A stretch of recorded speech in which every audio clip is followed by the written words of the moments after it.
So welcome everybody to our webinar, Working from the Comfort of Anywhere Securely. As you might have guessed, we will be discussing cybersecurity tips and best practices that will help you stay safe and secure in today's overconnected world. This webinar is part one of the series of the webinars devoted to cybersecurity awareness. So make sure to attend webinars 2 and 3 later this month. And no, actually both of them will be in May 1st and May 15th. You will be able to find more information on the Learn IT to Teach portal and on Avenue. Okay. So in today's world, the way we work has changed and has changed dramatically, especially in the last few years. I'm sure, I do not know what your roles are, but I'm sure that the pandemic impacted all of you. We all switched to remote work, and now remote work is something that many employees can still enjoy, or a lot of organizations also move to hybrid work when they work part-time from the office or the school part-time from home. Anyway, the remote work has many benefits. It allows employees to work from anywhere and gives them this flexibility to set their own schedule and choose work in an environment that suits them best, right? Depending on your role and on the projects that you work on, sometimes remote work can really eliminate the distractions of a traditional work environment and help you focus on the projects that you're currently working on. Remote work can result in cost savings for both employees and employers, from office space expenses to transportation costs and so on and so forth. And also with remote work, people can better balance their work and personal life, which leads to increased job satisfaction in general, and their overall well-being, which is crucial in today's fast-paced world. However, all these benefits, they come with a certain cost. They come with a set of challenges, especially when we talk about maintaining the security of sensitive company data. In the language training sector, we often deal with our students' sensitive information, their emails, their names, their age, sometimes their addresses, or depending on your role. For example, if you oversee the program, you can also have access to their sensitive information, such as their PR card numbers and so on and so forth. So it is really important to be aware of dangers of working online and know how to eliminate vulnerabilities that we might not be always aware of. So in this webinar, we will discuss how to work remotely without compromising the security of your organization. We will explore different security threats that can arise while you work from home or some other place. And I will share some practical tips and best practices on how to help keep your data secure, not just your work data that I've just mentioned, but also your own personal information.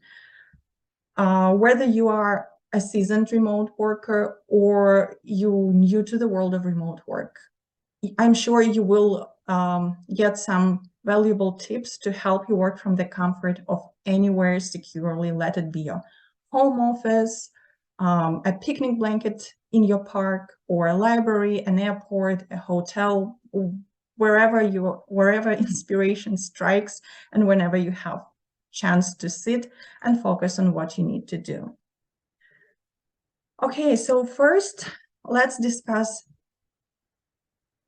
network. Almost every home network starts with a wireless network, which is often called Wi-Fi. All of you, I'm sure, are aware of this, and I guess most of you are currently connected to the internet through your Wi-Fi router. This is what basically enables all your devices, and I'm talking not just about your laptops and smartphones, but your smart TV or whatever other smart devices you have at home.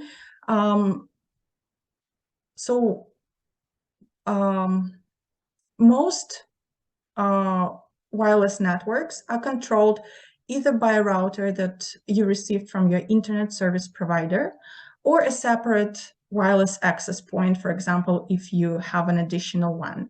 But in most cases, it would be a default router that was provided to you by your internet service provider. How it works, it broadcasts wireless signals similarly to a radio, which connects home devices to the internet. This means that securing your wireless network is a key part of protecting your home and thus your home office from cyber threats that are out there. There are a few steps that you can take to secure it, but before I share those tips, I just want to let you know that if any of your devices is connected to the internet, it can be potentially hacked, whether it's your smart TV or your laptop. And I'm saying this not to scare you, but to let you know what you might face when you connect to the internet. If your device is an old-fashioned one and it is not connected anywhere, it cannot be hacked. But because we are living in the interconnected world, we need to be aware of those possibilities. Okay, so the first tip that I would like to share with you is to change the default admin password of your router. So whenever you have your router device, it comes with a default username and password to the admin account. And this admin account gives access to all your settings, including your Wi-Fi passwords, including to your encryption, everything. It's not a secret that routers come with default passwords, and it's not really difficult to find them online. So as you can see on my examples, these are default admin passwords to a few most commonly used routers. If you have never changed a password on your router, I highly recommend you to do so today. Hackers, threat actors, they are aware of this vulnerability. They know that people usually either do not know that they need to update the admin password, or they just do not want to do it. They know that this vulnerability exists. So please, okay, you're welcome, Paul. So please, after the webinar, update your password. So how you can do it? You can, if you do not know how to log into your router console, you can either check what model you have and Google it like I did in these examples. If you still can't find it, call your internet service provider, describe them what model you have, and they will share this password with you. You will be able to log in, and the option of changing the password will be the first thing you will see there, or you will need to go into some settings. While you are in this router console updating your password, there are also a few more things that you can do to secure your home network. Okay, so the second thing that you can do is to change your Wi-Fi network name. It is also called SSID. SSID stands for Service Set Identifier, which is basically your Wi-Fi name. So on these screenshots, you can see how to locate the name of your Wi-Fi. You will also, depending on whether you live in the apartment complex or in your house, you will be able to see other Wi-Fi networks, probably of your neighbors. And it means that your neighbors can also see the name of your Wi-Fi network. Why it is important to change the default name. So probably you have the one provided by your internet service provider, like Rogers, I don't know, 2374, or something similar. So it's a default name that, first of all, gives information on what internet service provider you use, and then it gives hackers information that you never changed your wireless network name, which means there is a high chance you never change your admin password. To remove this vulnerability and not to give extra information to you, I would recommend changing the name. So there is a website openly available. You can go there. It's called Wiggle, or wireless. Oops, I will share the link with you. Or wireless. Here, you can find it in the chat. Sorry, Wiggle, a wireless geographic logging engine. It is a website that collects information about different wireless hotspots and other access points around the world. So you can go there, you can drill down to your neighborhood and see if your wireless network has been scanned, and you can see it there. Probably not. I wasn't able to find my network there, which is good, but you can see that there are lots of, but I was able to locate networks of my neighbors. So what it gives, why, first of all, why this site was created in the first place? It not only gives you the names and the location of access points, it also collects information on the encryption that is used there. And their goal is to showcase that it is necessary to create awareness around using strong encryption for wireless access points. Why I mentioned this website, for example, this is just a random place in North America that I chose, and we can see that this particular user have never changed the default name of their network, which is Netgear 66. It gives me information that probably they're using a Netgear router, and I was able to, just by quick Google search, to locate that the username is admin and the password is password. There is a chance that they change the password. There is a chance that they never change their password, or it could be a different password. But if anyone is curious or persistent enough, they can definitely find out the default password for this particular router if the password hasn't been changed. However, their neighbor changed their SSID name to Watermelon. It gives me absolutely no information on what router they're using, and they took their time to change the name of their network, which gives me a hint that probably their password has also been changed. This is just a quick example of why it is important to change the name of your network. When you give a new name to your network, please avoid any personal information, your home address or your first name or your dog's name or your children's name. So your birthdays, which should be obvious. Never share personal information publicly. Watermelon is a wonderful example. It doesn't give me absolutely any information on the person who uses this access point. You can go as creative as you wish. Okay, so while you're still in your router console, you can also check for encryption standard that is used by your router. It is a must-use feature at any time. And if your router uses a weak encryption or no encryption at all, which is not likely, it's the same as leaving your doors and windows open all the time. Everything you say and do will be freely available for anyone who cares enough to look or listen.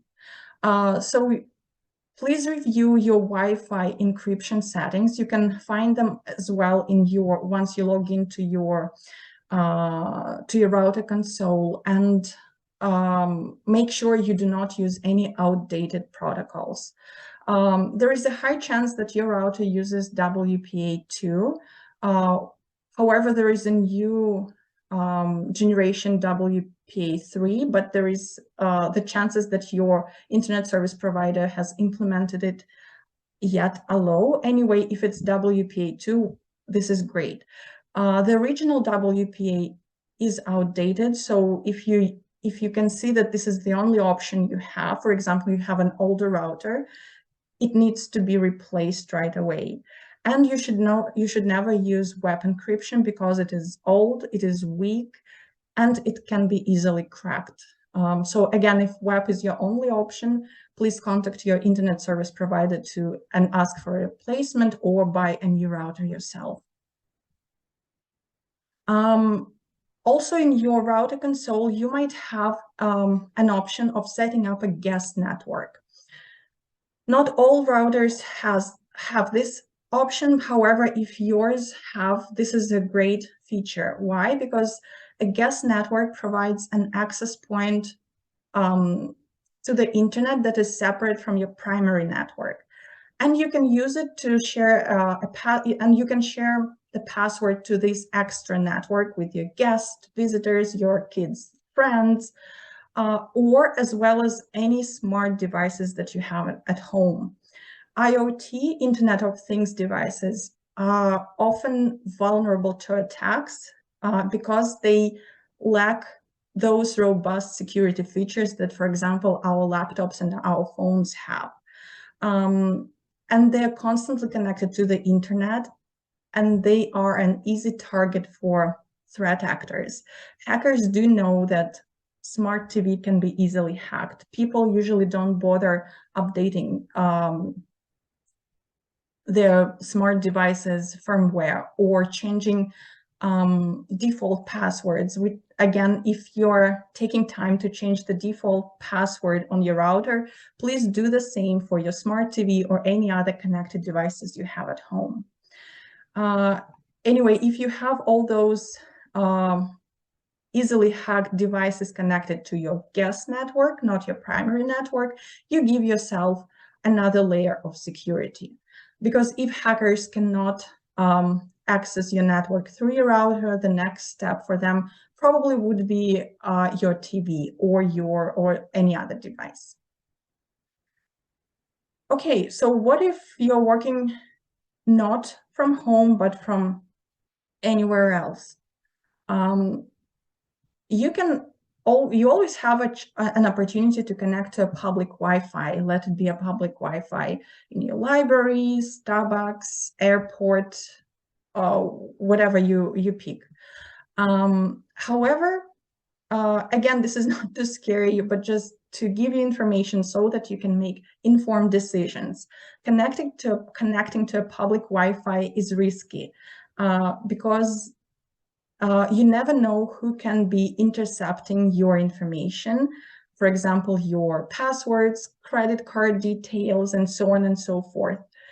Even if you are connecting to a Starbucks Wi-Fi, first of all, you're relying on the router security settings in their office, which you have no access to, and you do not know if it is hacked or not.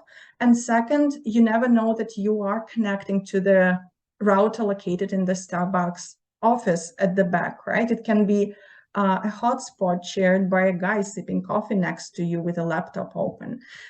So just use your judgment when you connect to a public Wi-Fi network. Often you must have noticed that when you connect to a public Wi-Fi, for example, at the airport or hotel, it will first share a screen with you where you need to read and agree to their terms of use. So if you see this window, just make sure that it is hosted on the airport or hotel domain, and it is not some random domain looking like a hotel domain, for instance. Anyway, as a rule of thumb, unprotected Wi-Fi networks are easy targets for a wide range of attackers, and they do know that. So it is very important to protect yourself when you're using a public Wi-Fi, or not to use it at all when you have to work with sensitive information. For example, when you want to check your online banking account, it might be not a really good idea to do it while connected to a public Wi-Fi. So what are our options? First of all, as for example, in situations that I've just mentioned, you can use tethering. Use your data on your phone to connect to your online banking, or if you need to use your laptop, set up a hotspot on your phone and share the internet between your devices. In this case, you will have a peace of mind knowing that you are connecting to your own network, which is your phone data. If this is not an option, you can at least use a VPN client. VPN connects kind of a tunnel between encrypting all your data. So even if there is someone listening on the network, if you're using a VPN client, they won't be able to intercept your sensitive data. However, VPNs will not always work on a public Wi-Fi network. For example, their firewall settings can be blocking your VPN connection entirely, or you can experience frequent disconnections or slow speed. Also, some services, for example, like online banking or online shopping, might not work when you are connected through a VPN for a number of reasons. If these two options are not available, make sure your devices are up to date, that your operating system is updated, that all your apps are updated, and so on and so forth, including your web browsers and any plugins that you use. Cyber attackers, they are constantly looking for ways to detect new vulnerabilities in those software applications we use on a daily basis. And vendors who provide us with these services, they're constantly patching them, trying to cover those security holes. So for example, if a new vulnerability was discovered in your browser and they patched it and issued a new version, but you never updated it, your devices can still be hacked through that vulnerability. So whenever you see a notification in your web browser or your apps that there is a new version, please do not ignore those notifications and update your devices. You must have noticed that your phone can randomly connect to open Wi-Fi networks, which again makes you vulnerable. So make sure to avoid those unexpected connections that you might not even be aware of. Turn off your Wi-Fi and also your Bluetooth anytime when you're not using them. This should be your good habit. It takes time to adjust to it, but make sure you take this extra step to stay safe. Okay.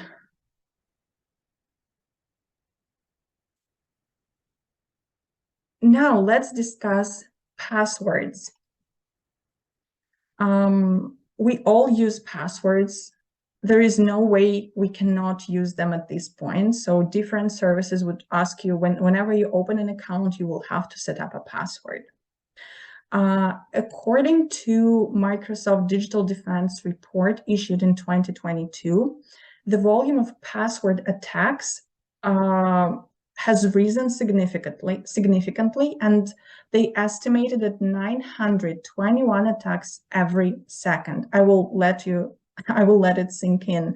921 attacks every second, and it was 2022, so I guess the number has risen ever since.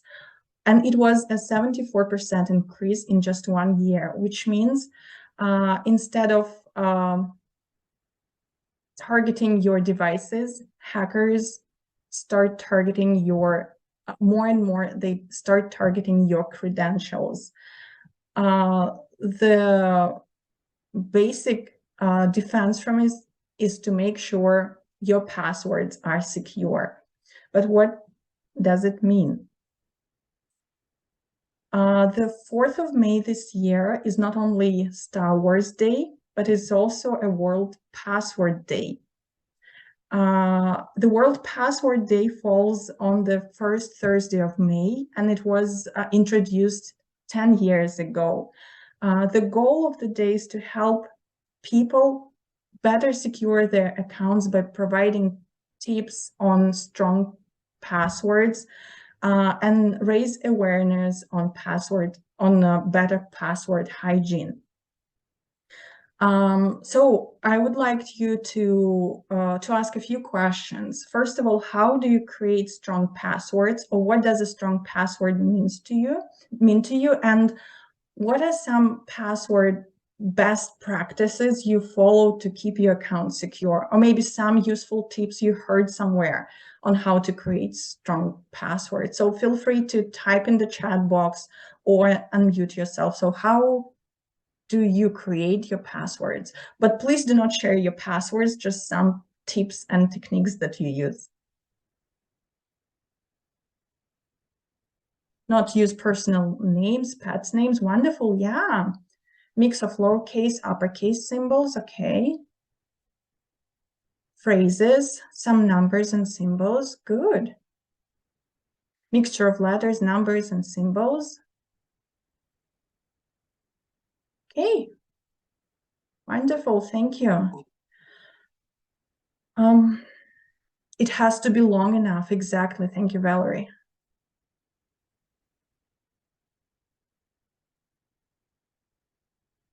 Okay, so the days never repeated on other sites. Thank you, Paul. Yeah, so we will discuss all your tips now in more detail.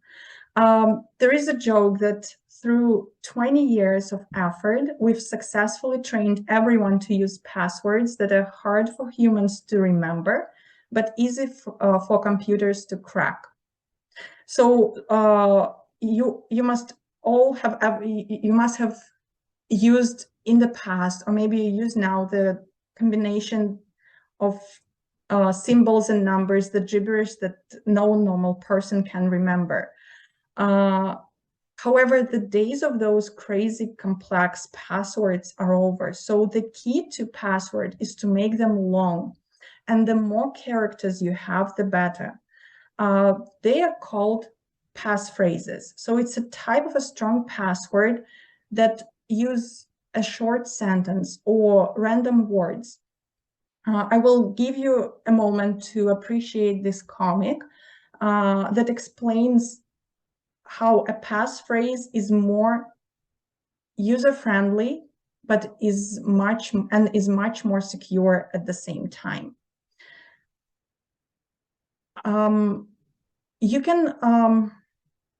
You will run into situations when a website would ask you to add symbols or numbers or uppercase letters to your password, which is okay. So for example, in this case, make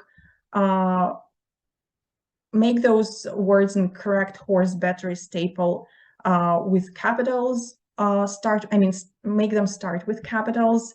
You can see spaces there. A space is a special character. If you're not a fan of spaces in your password, you can use dashes or whatever you want.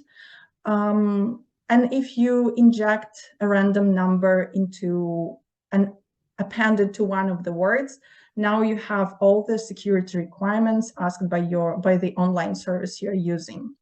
And those passphrases are way much easier to remember.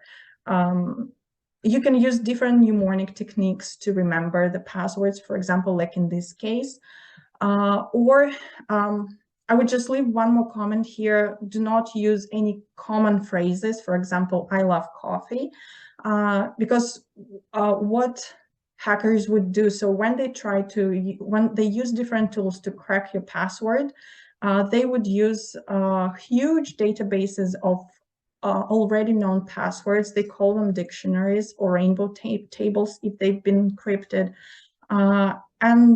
Basically, the tool would run your password, your password against a database or a dictionary. Since people are switching to passphrases, now they start creating dictionaries of passphrases that might be commonly used. For example, like I've mentioned, I love coffee, right? Or something like this. As long as your passphrase is not common, as long as it's just a random combination of words, it will be strong enough. Having a really strong and long password is one thing. As it has been just mentioned in the chat, it is also important to make sure that all your passwords are unique. Every single account you have should have a unique password. If you reuse the same password for multiple accounts, you're putting yourself in danger. So all a cyber attacker needs to do is hack a website you use, steal all the passwords, which will include yours, and then use this, find out what other accounts you have registered under that email, and try that password against those accounts. And it happens far more often than you realize. There is a service, it's called Have I Been Pwned? This is a website that allows you to check if any of your accounts that's been registered under your email or phone were potentially compromised. So if you enter your email, it will give you a list of online services and websites where you registered using your email that have been part of a known security breach. And I'm sure there will be at least few of websites you use on a daily basis. Twitter had a major one earlier this year. LinkedIn had one a couple of years ago. That's why it's really important to use different passwords for different accounts. Even if one was leaked, you will be sure that it was that password for just one account. However, I would like to ask you, how many accounts do you have, or how many accounts do you think you have, roughly? Can you type in the chat box?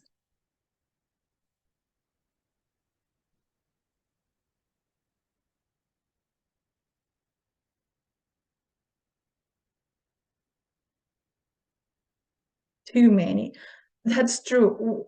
Whenever we register for a new service, we will be asked to create an account. Anything from your work, healthcare providers, entertainment, your kids' schools, daycares, banking, anything we currently have to deal nowadays online, you have an account. You might also have accounts that you don't even remember creating, like 10 years ago, for example, but you still do have those accounts, and your password and your email are still there. Many people can have over 100 or 200 accounts. So we need to remember those. We have to remember those hundreds of passwords, which is impossible. So the solution to this is to use a password manager. Password manager is a tool that allows you to securely store all your passwords to all your accounts. As of today, it is the best, although imperfect, solution for generating, storing, and maintaining strong passwords for each of your online accounts. Good password managers even help you identify, not only help you generate those strong passwords, but they can also help you identify reused or weak or compromised passwords and help you change them. With a password manager, everything you need to do is to create and remember one super strong, super long password, which will be your master password to your password manager or your vault. Just make sure you never write it down. Literally, just remember it. Additionally, password managers might have such features as a two-factor authentication or biometric authentication. If they do, please use them to add an additional layer of security. Some people, especially those who do not use password managers yet, might be concerned that a password manager can be a single point of failure. And it is absolutely true. But until we have a better solution, in most cases, the benefits with password managers far overweight the risks. Even if your password manager provider was hacked, they do not store your passwords in plain text. They store them encrypted. And unless hackers have access to your master password, that's why I said never write it down. And never save it in your Word document or whatever it might be, they won't be able to decrypt your password. So in the worst case scenario, if your password manager provider emails you saying that they have been breached, all you need to do is to make sure that you change your master password.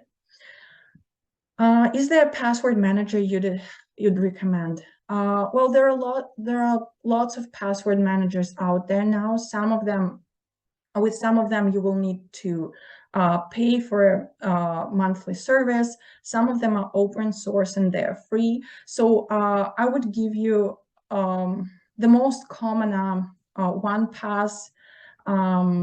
The open source one is Bitwarden.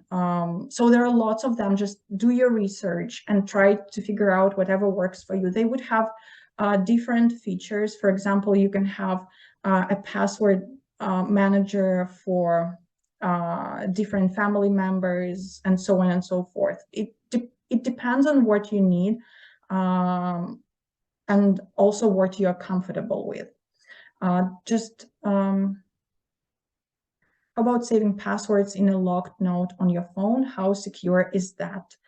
I do not think it is secure. I would trust more to my passwords. I would trust more to storing my passwords in a password manager, which is strongly encrypted and is with encryption that is really difficult to break, rather than in a locked note on my phone. But again, use your judgment. Password managers have a lot more functionalities. They can help you generate passwords, they can keep track of your different accounts and so on and so forth. So as I mentioned earlier, as of today, password manager is the most secure way to store your passwords. Maybe we will come with something else written on paper separately. Is it still not safe? What if someone breaks into your home? I wouldn't trust this scenario, because if you write down your passwords to your paper and you lose this paper, or someone steals this paper, what happens next? Besides, again, for example, you figure out that one of the services that you use was breached and you need to reset your password, you will need to scratch it down and write it again. So password manager is much more user-friendly in this way, and it is way much more secure than a piece of paper.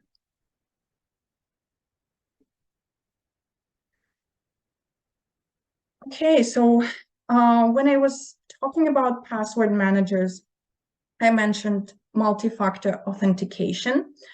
You must have you must be you might be familiar with this term, or you must have used it with some of your services, for example, online banking. Basically, this is an additional layer of security added on top of your password and your credentials. The primary objective of multi-factor authentication or two-factor authentication, which is a subset of multi-factor authentication, is to reduce the risk of your account takeover if, for example, your password is compromised. Even if a hacker somehow get access to your access card number and your password together, if you have a multi-factor authentication, they still won't be able to access your information because they won't have this additional layer of information. So multi-factor authentication can provide additional layers of security to protect your sensitive data. If any of the online services you use provide this option, for example, your online bank or any other service, especially where you keep your sensitive information, please do use it. There are different types of multi-factor authentication. As a rule, there are 3 types of authentication available: something you know, which is your password or your PIN code; something you have, for example, your smartphone device; and something you are, for example, your fingerprint. Depending on the settings of the multi-factor authentication, the online service you use, you can be asked to you can receive a text message on your phone, for example, or they can ask you to download and use an authenticator app, which will generate one-time passwords, and every time you log into your account, you will copy that one-time password from the authenticator tool and enter it whenever they ask you to do so. And something you are is your, for example, fingerprint. Whenever you have this opportunity, whenever the service uses multi-factor authentication, please take an extra step and implement it into your daily routine. Okay. And last but not least is you. The most critical defense against cyber threats is you, a person. Because technology alone cannot guarantee complete protection. Attackers realize that the easiest way to obtain whatever they want from you is not by targeting and for example, your computer or your other devices, or cracking your password, which might take a lot of time, efforts, and so on. They may try to deceive you into revealing your password or any work-related data, or they can gain a control of your computer by creating a sense of urgency. For example, they might pose as a Microsoft technician and contact you claiming that your computer is infected, or they might send you an email letting you know that the package couldn't be delivered, for instance, and tricking you into clicking on a malicious link. And there are lots and lots of strategies they use to run those social engineering attacks. The most basic signs of a social engineering attack include that someone create a tremendous sense of urgency, often through fear, intimidation, or crisis, or important deadline. For example, you might receive an email from your child's school, giving your child's name, saying that something has happened. This is a critical situation, and we might not always think straight, right? Or they can send you an offer which is too good to be true, when you receive this offer, no, you did not win the lottery, so never respond to those attacks. Or you can receive a message from a friend or coworker with their signature. However, the tone of voice or the wording they use might not sound like them. Ultimately, if you can if you can identify those attempts, you become the best defense against those types of attacks. It is crucial to those attacks that I've just mentioned are called phishing attacks. And the goal is to hack a person, to hack you. And it is really important to be able to identify those attacks. And in the upcoming webinar on May 1st, we will discuss this topic in depth. We will discuss, we will provide different tips and on how to defend yourself against phishing attacks and how to identify them, to equip you with skills that will help save not only your personal data, but also your work data that you might have access to. So don't miss the webinar on May 1st. You will be able to find the registration link on Avenue and on the Learn IT to Teach portal later at a later time. So this is everything I wanted to share with you today. This is just a tip of an iceberg, but I hope it gave you some useful tips on what to look for and what to do in order to secure yourself, secure your home, secure your work environment. So feel free to let me know if you have any questions. We still have some time, and I will be more than happy to address them and keep this conversation going. Feel free to unmute yourself. Okay, yeah, no problem. That was incredibly informative. I learned so much. Thank you. I'm wondering, there was a website that you mentioned on one of the slides where you could look to see if any of the sites that you have a password on has been hacked. Oh, And I sorry, yes, just, I forgot to share the link. Here it is. oh, perfect, perfect. Thank you. I looked on the map too. There was nothing for my address. So good news. Okay. Thank you. But it doesn't mean that Oh, I your know. information about your router is not accessible or is not private. Just always assume that it is a public information, because this is a publicly accessible tool. However, people who scan networks, they have more powerful tools. Right. Since we all use common routers with common vulnerabilities, hackers can just create a script or a program that would scan for those routers, for those vulnerabilities. And your router, well, I'm not saying that your router would be part of that scan result, but it could be, right? So always assume the worst and change that password. Thank you. That's really helpful. I really appreciate that. Yeah, no problem. Margarita, it's Valerie here. Hi. Thank you for all of these great tips. I've picked up some really good strategies. I'm just wondering, are you familiar at all with desktop as a service? Mm-hmm.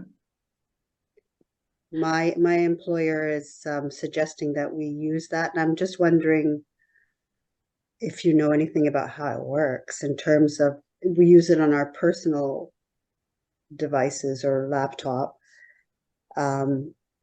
Yeah, or if you can point me in the direction of information about it.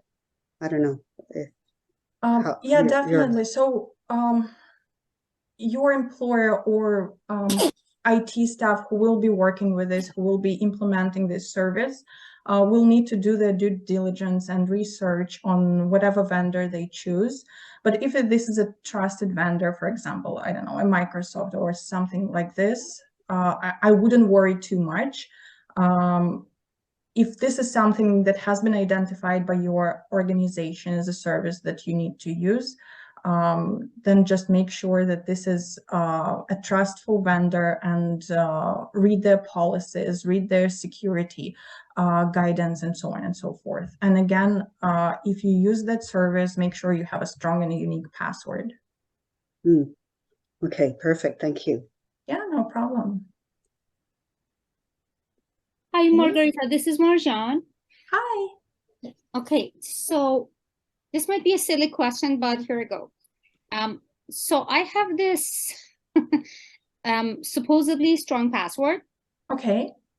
And I use it for all the websites that I don't want to stay in. You know, sometimes you want to do something for trial, or let's say like some places that you want to just take a look, but you have to create an account anyway, even though it's temporary or you don't use it. So I use the same password for those. For my emails or bank accounts, those things, the passwords are strong and unique. But I have this other one that I use for anything else that is for like those temporary subscription and things like that. Is this bad practice? Well, the rule of thumb is to have a unique password for the reasons that I mentioned. But since those are services that you will never use, you're just risking to expose your personal email and the password that you use for so many accounts. There is a chance you might by accident use that password 10 years ago and you forgot about this, and it might expose some of your personal information. The best advice I would give you is to not use your personal email for those services and use a temporary email. We will be discussing privacy aspect of security in webinar 3, and then I will share those tips. Because when you use a temporary service and you know that you will just, for example, it's a one-time use, you want to see what they're offering and so on and so forth, I would recommend even not to use your personal email, not to share it with them. Okay, thank you so much. Yeah, no problem. Hey, any other questions? Well, maybe to follow up on that, if you have a temporary email account that you use for those sort of circumstances, and then you use it, but you're using the same browser that you use your regular email in, is there any sort of compromise there in between the two through your browser, perhaps? Well, there are lots of services that allow to create a temporary email. There is a 10-minute mail, there is a temp-mail.org and many others. When you basically mean very temporary. Oh, I see. I'm sorry, I didn't understand that that's truly temporary. So it disappears right away. Gives you exactly. It gives you access to an inbox that you can use to, for example, authenticate into a web service. Then they would send you an email asking you to click on the link to confirm your registration. You receive this email in your browser, then you close your window and you forget about that email whatsoever. Gmail is going to thank you for that, for telling me that. I've made so many bogus Gmails for student testing accounts and whatnot. Exactly. And I never go back to them. I just forget about them. But they're all out there. Wow. Thank you. Wow. Yeah, no problem. Yeah, but again, as I mentioned, we will be discussing it on May 15th because privacy is a very important aspect of cybersecurity, and whatever is on the internet is there forever. And we don't want our personal information, our personal emails be part of the service that we don't really need to use, right? However, creating those fake accounts is also a nice strategy. Well, thank you for saying that. I appreciate that. It's really It just gives you more things to manage, right? Because if you use the temporary email service, you use it and you forget about it. However, if you create that fake email, you're still responsible for making sure that it's safe and secure. That's right. That's right. This is so helpful. Thank you. And thank you for all the stuff about the hardware. I'd never thought of modems and guest passwords for smart TVs and whatnot. This is great information.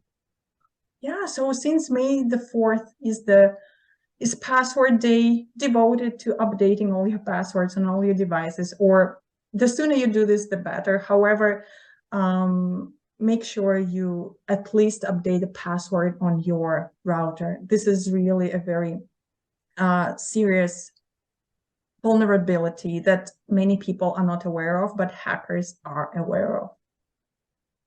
And thank you again for that. Really appreciate everything today. It's no problem. So thank you so much, everyone, for joining us this afternoon. Thank you for your great questions and sharing your insights and your tips. As I've mentioned, feel free to join part 2, Don't Feed the Fish, where we'll be discussing how not to become a victim of phishing attempts and phishing attacks, and how to make sure that you yourself are secured against those attacks.